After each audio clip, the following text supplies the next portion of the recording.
Greetings of the day, dear parents and students. I'm thrilled to welcome you all to our podcast series, Roadmap for Acing the SSCE examination. With the grade 12 board examination just around the corner, many of us are keen to discover the most effective strategies for successfully tackling the informatic practices paper. To guide us through this, we are honored to have with us Miss Juliet Vinci ma'am from the Computer Science Department, Delhi Public School, Bangalore East.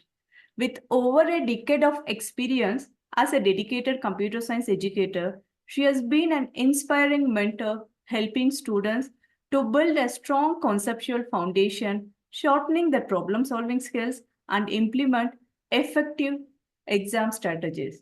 It is my absolute pleasure, Ma, to welcome you to our discussion today. She will be sharing valuable insights, expert tips, and practical approaches to help you not just prepare, but truly master informative practices with high confidence. Ma'am, to begin with, my first question is, what is the exam pattern for the IP board exam 2025? Thank you, Shanti ma'am, for welcoming me in a highly motivated manner. Greetings of the day, dear parents and students. It is a 70 marks theory paper consists of 37 questions. These questions are divided amongst 5 sections, namely Section A, Section B, Section C, Section D, and Section E. Section A, you have 21 questions of 1 mark each. Section B, 7 questions of 2 marks each. Section C, you have 4 questions of 3 marks each. Section D, you have 2 questions of 4 marks each. And finally, Section E, you have 3 questions of 5 marks each. So already we had followed the same pattern for all of our exams, right? The question paper includes diverse mix of question types, which includes direct questions, reasoning and assertion-based questions, program output analysis, error detection question, short answer questions, and scenario-based problems. Internal choices also will be given for few questions except section A. In that case, students, you have to read carefully, try to understand the question well, and choose a proper one which will be helpful to score marks. So totally 37 questions without fail you have to attempt. Thank you, ma'am, for the detailed briefing of the question paper pattern. Now, to move on, a time strategy provides a sense of control, helping you stay calm and focused. So, what would be the ideal time limit for each section, ma'am? Yeah, time management is very, very important for everybody. I completely agree that the time management is essential during an exam to ensure you complete all your tasks, effectively present your ideas, and maximize your score. Implementing a well-planned time strategy can make a significant difference in your performance. Students, you all know that it's a 3 hours paper, that is 180 minutes. So I strongly recommend just partition the time for each section. Section A, you can spend 30 minutes. Section B, 35 minutes. Section C, 40 minutes. Section D, 20 minutes. And section E, 40 minutes. And remaining 10 to 15 minutes, you can keep it at the last to check all of your answers, whether it is correct or not, question number is correct or not, and so on. Thank you, ma'am. Definitely, these tips will help them to manage the time and plan their paper better. Now, moving on to our next question, what are some common mistakes students tend to make in the IP board examination? Can you elaborate, ma'am? This is a very good question, Shanti ma'am, and this will be helpful for everybody, all the students, not only for IP exam, for all the subjects, it will be applicable, right? So though you are studying fully, what are all the mistakes usually you will do? If we list it out, you will not repeat it during your exam, right? The questions will cover Python libraries such as Pandas and Matplotlib, along with MySQL, and theoretical concepts like computer networking and societal impacts. When answering Python and MySQL related questions, be sure to follow the correct syntax. Follow the syntax properly. Think very well, though you prepared well. What are all the mistakes you people will do normally if you list it out so that it will not be repeated in your exams.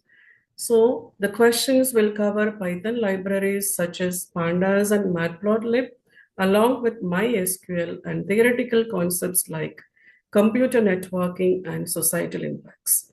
When answering Python and MySQL related questions, be sure to follow the correct syntax. Proper syntax usage is a key to write accurate and error-free answers.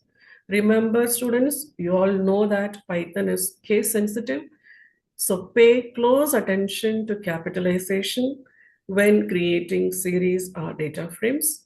Similarly, every character matters in both Python and MySQL, whether it is a dot, semicolon, parenthesis, or different brackets and indentation, etc. For multiple choice questions, list each option with its corresponding answers. That means for question number one, A is a correct choice, means question number one, A, and what is the answer for A, that also you have to write. Only one of the four choices should be selected. Never waste for the answers if you're not confident about. Try to attempt such questions at the end.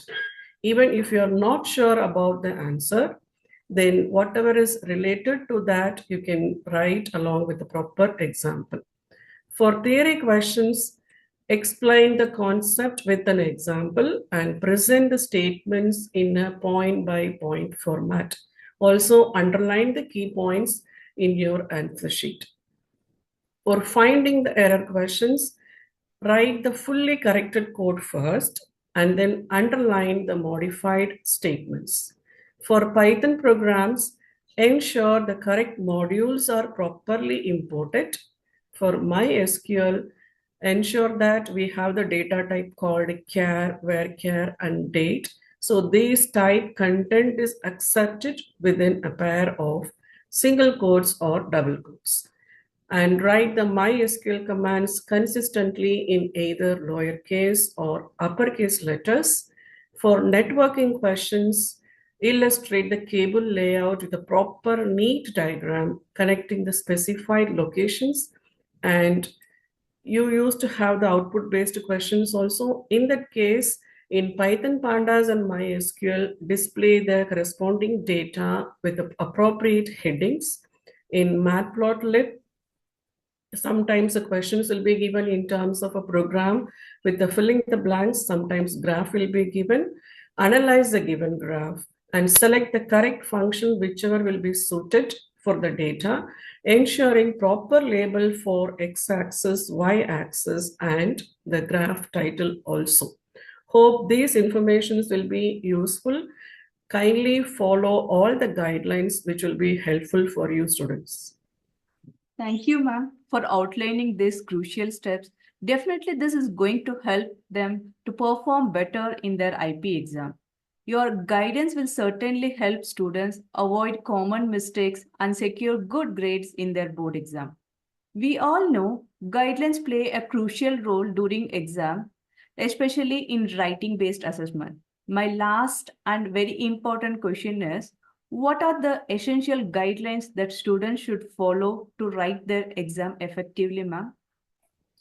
Yeah, students, you have to follow some of the guidelines, and this will be applicable for all your subjects. First of all, stay calm and composed when you first see your question paper. Don't panic.